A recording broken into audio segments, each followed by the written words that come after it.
The plans that were made by military leaders increasingly favored the offensive action. They believed sitting on the defensive ruined morale for their soldiers, and surrendered the initiative to the enemy. Only by using the bold offensive attack or charge could you ensure your men would be instilled with the honorable and needed spirit to win. Military theorists had plenty of recent examples of that era of when the offensive spirit won wars that they could cling to.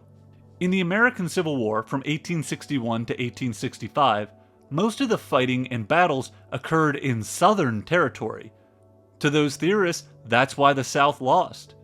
Next, in both the Austro-Prussian War of 1866 and the Franco-Prussian War, Moltke's armies went on the attack and seized the initiative, which led to stunning upset victories. Finally, in 1904, Russia and Japan had gone to war, after Japan launched a surprise attack on the Russian Port Arthur. The Japanese then won stunning land victories over the Russian army in Korea and Manchuria.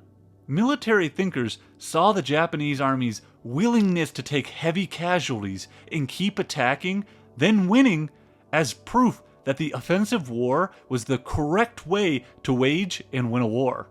War to them came down to who could press their attack the hardest.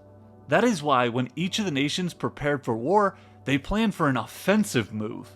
The key to any offensive move would be mobilization, or how quickly can you get your main force to the point of attack. That was the decisive factor in war of this era.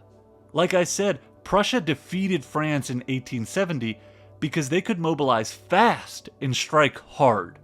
If, however, your enemy mobilized first and quickly, they could strike your force mid-mobilization, or even worse, when you hadn't even started the mobilization process. If your military was attacked by a fully mobilized force before you had reached full mobilization, defeat was inevitable. That put increasing pressure on military planners of this era to make sure they were first to mobilize and start executing their plan.